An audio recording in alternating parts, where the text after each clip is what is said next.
Hey everyone, it's Ashley, and today I wanted to talk to you about life hacks, 10 of them that every college student should know. These are the major keys to success, okay? These are gonna really help you when it comes to just totally annihilating college. I'm not sure if that's what I meant to say. Let's go ahead and get started. My first tip, besides scheduling appointments with your advisor every semester, early by the way, is to rate your professor. I utilize ratemyprofessor.com. This is the best website in order to see what you're up against when it comes to the classes that you're taking for the semester. The next thing we need to talk about is textbooks.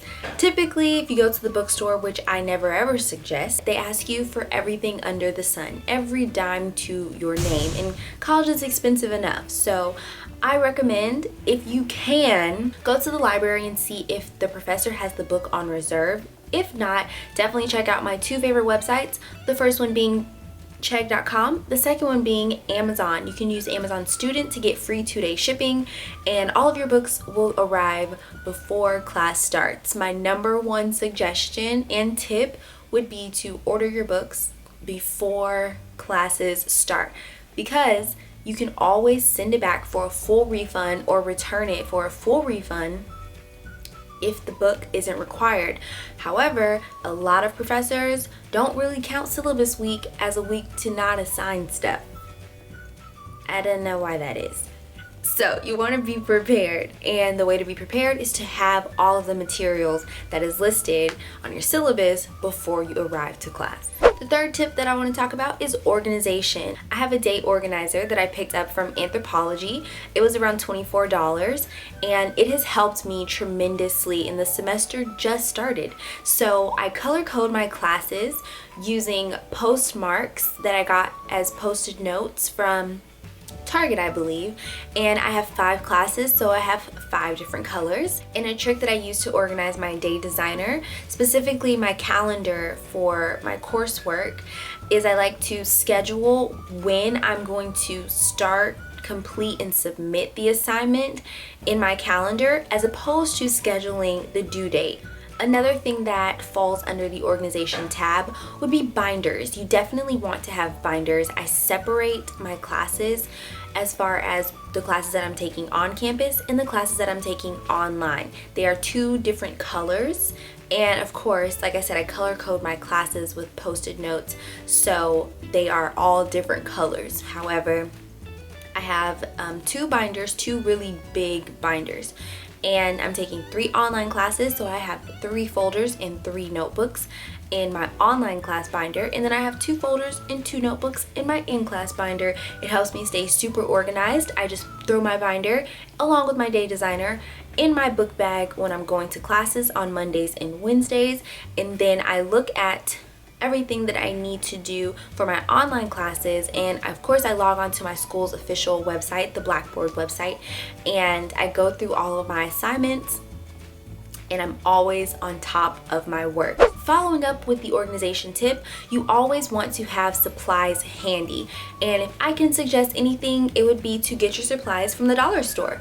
I personally like to get all of my supplies and my odds and ends from the dollar store, so everything that I need to do laundry, everything that I need to write with, so pens, mechanical pencils, highlighters, anything I need to study with, flashcards, and I also like to get my toiletry items from the dollar store, specifically Dollar General, but Family Dollar has stuff too, and Dollar Tree. Everything's a dollar in Dollar Tree. I would also suggest you ask your professors if they provide Scantrons for your test. If they don't, head on over to the bookstore and buy a pack of Scantrons for the semester, and you'll be set to go.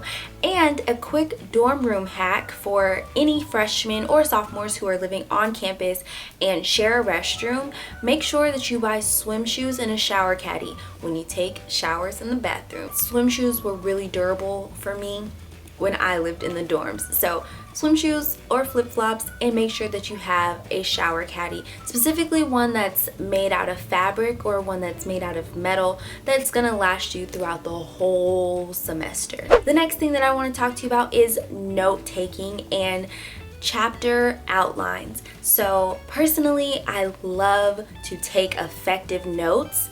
but I always make sure that I read the chapter before I come to class, just so I know what my professor is talking about.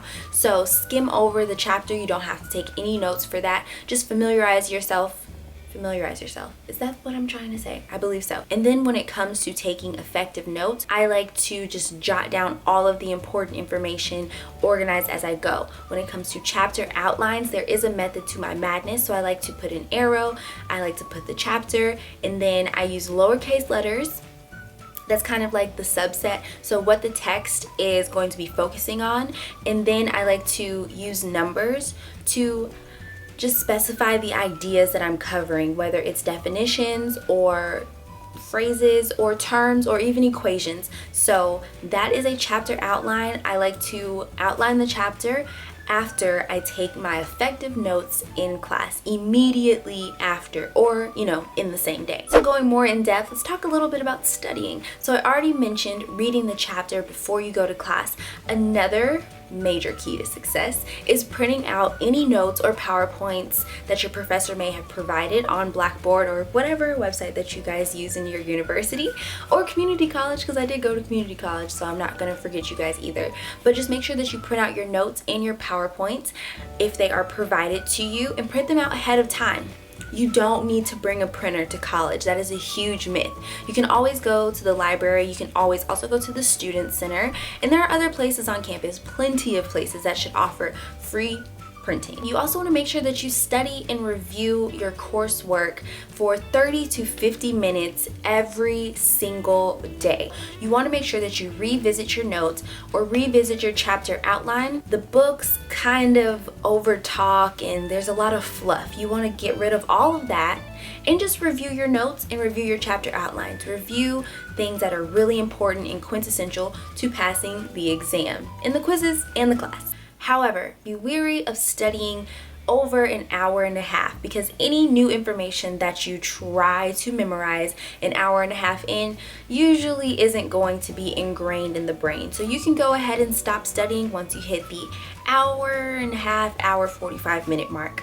That's all you have to do every single day. When it comes to test taking, I actually have test anxiety, but I do have a few tips that have worked for me that I'm hoping will work for you guys. So the first tip that I have would be to use mnemonic devices, word association, rhymes, and even flashcards to help you remember the information that is quintessential to passing your quizzes and exams.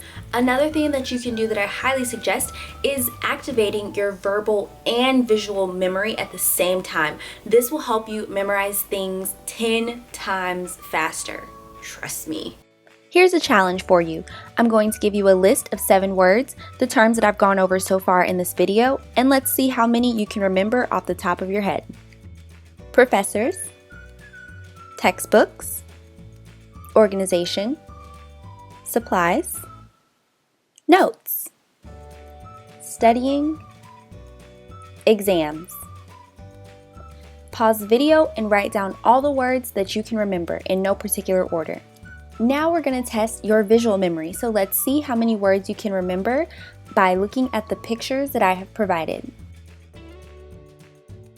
Professor, you register for classes and Dr. Bailey is your anatomy professor. Textbook, on the first day of class, she gives you a reading assignment from your textbook. Organization, she then hands out day planners so you can stay organized.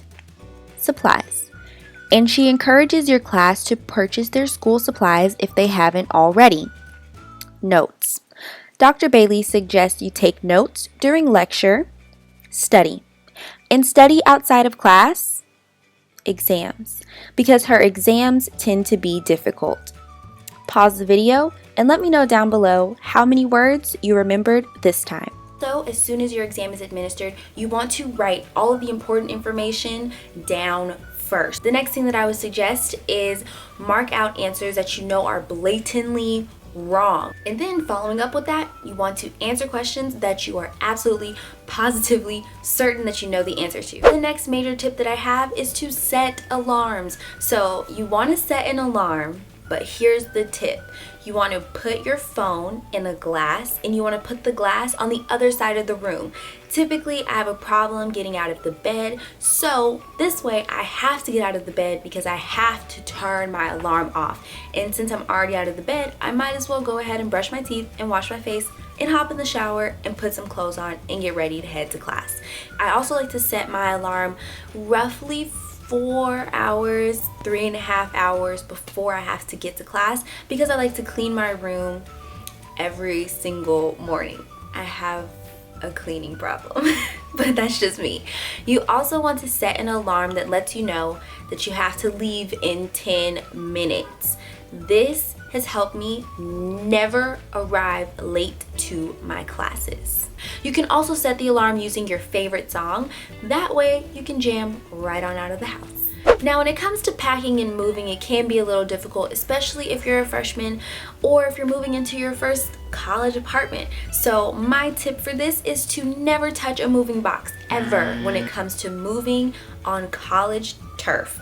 When it comes to moving, you want to use these plastic bins. Use about 4, that's what you should aim for, so it can fit right under your bed. Put everything that you need in these plastic bins and then unpack once you get to your apartment or once you get to your dorm room. That way, when it's time to move everything on out, put everything back in those plastic bins, load up the car, and hit the road. Another thing that you can use is suitcases. And if you're anything like me, you could travel, you can go back home to visit your parents, you can go anywhere basically. So it's always good to bring suitcases, and since you're gonna bring a suitcase, don't bring it empty. Put some stuff in that suitcase and lug it on to school with you. Plus it's easier to carry around because it has wheels, as the plastic bins do not. And when it comes to your room, I would always suggest to keep your room clean, keep it organized, and avoid scratching and marking the walls, because that can result in damage fees later on in the semester when it's time for you to move out.